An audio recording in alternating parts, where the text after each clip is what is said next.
खबर जिला बड़वानी से है, जहां मुंबई खारघर में युग तीर्थ शांति कुंज हरिद्वार के मार्गदर्शन में विराट अश्वमेघ में रात्रिकालीन दीप यज्ञ में मध्य प्रदेश, महाराष्ट्र, उत्तर प्रदेश की जेलों से बंदियों द्वारा आटे के बनाए दीपक उपहार स्वरूप यज्ञ में भेजे, साथ में देसी घी और बाती भी भेजी गई। बंदी भाइयों को जेल में मिले परिश्रमिक से हजारों दिए बनाकर यज्ञ में भेजे, जिन्हें श्रद्धा पूर्वक लोक कल्याण की प्रार्थना कर प्रज्वलित किया। खंडवा की 150 कन्याओं के द्वारा यज्ञशाला में सुरक्षा और उपचार का शानदार काम किया।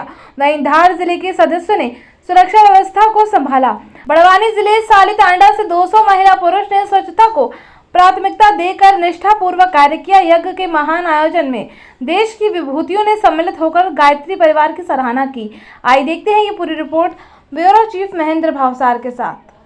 इस अश्वमेध महायज्ञ का आयोजन होना हमारे लिए बहुत बड़ी सौभाग्य की बात है। इस यज्ञ ने लोगों पर गहरा सामाजिक, सांस्कृतिक और आध्यात्मिक प्रभाव डाला है। ऐसे धार्मिक कार्यक्रम से हर एक व्यक्ति में धार्मिकता बढ़ती है, सद्गुण बढ़ता है और दुर्गुण के विचार छूट जाते हैं और इसलिए इसमें समाज का ही भला होता है, समाज आगे बढ़ता है। राज्य की सर्वोच्चता और एकता को स्थापित करने के लिए यह यज्ञ है।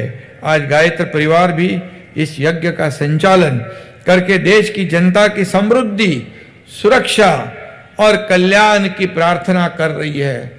यह अश्वमेध यज्ञ भी भारत में शांति, सच्चाई का राज्य स्थापित करने में सहायक बनेगा। यह अश्वमेध यज्ञ संपन्न हो रहा है। हम सभी जानते हैं, आदरणीय परम पूजनीय पंडित श्री राम शर्मा जी और गायत्री परिवार ने यज्ञ की परंपरा को फिर एक बार वैश्विक स्वरूप दिया और उसी के चलते आज हमारी सनातन संस्कृति और हमारी यज्ञ की संस्कृति जो पूर्ण रूप से विज्ञान पर आधारित है और विश्व शांति की कामना और मनुष्यों को उत्तम आचरण मिले, इस प्रकार की कामना जिसके माध्यम से होती है, ऐसे इन कार्यों को आज विश्व तक पहुंचाने का काम गायत्री परिवार ने किया है। जब राष्ट्र पुकारता है, जब गुरुदेव माता जी पुकारते हैं, तो लोग अपनी सारी भावनाएं उनके चरण पर उड़ेल देते हैं। ये संकल्प आज आपके मन में आया है। जो अश्वमेध महायज्ञ है वो इस भावना को, इस संकल्प को लेकर के आया कि इस देश को हम लोग व्यसन से मुक्त करा सकें और देश की व्यसन की ऊर्जा को सृजन में लगा सकें।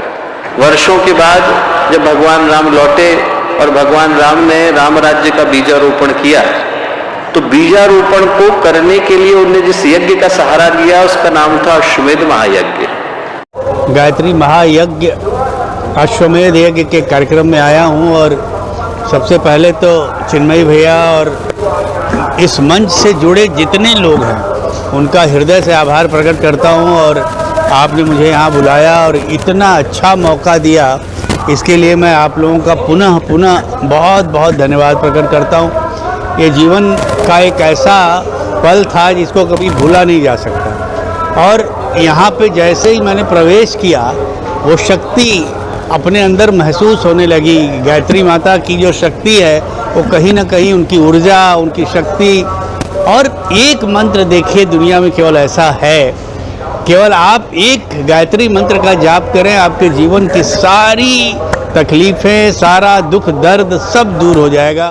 गायत्री परिवार का कोई भी आयोजन इतनी पवित्रता से जुड़ा होता है कि उसमें शामिल होना अपने आप में सौभाग्य की बात होती है। मुझे खुशी है कि मैं आज अश्वमेध यज्ञ का हिस्सा बन रहा हूं। आज गायत्री परिवार का अश्वमेध यज्ञ सामाजिक संकल्प का एक महाअभियान बन चुका है। इस अभियान से जो लाखों युवा नशे और व्यसन की कैद से बचेंगे, उनकी वो असीम ऊर्जा राष्ट्र के निर्माण में काम आएगी। मैं इस यज्ञ के लिए गायत्री परिवार को हृदय से शुभकामनाएं देता हूं।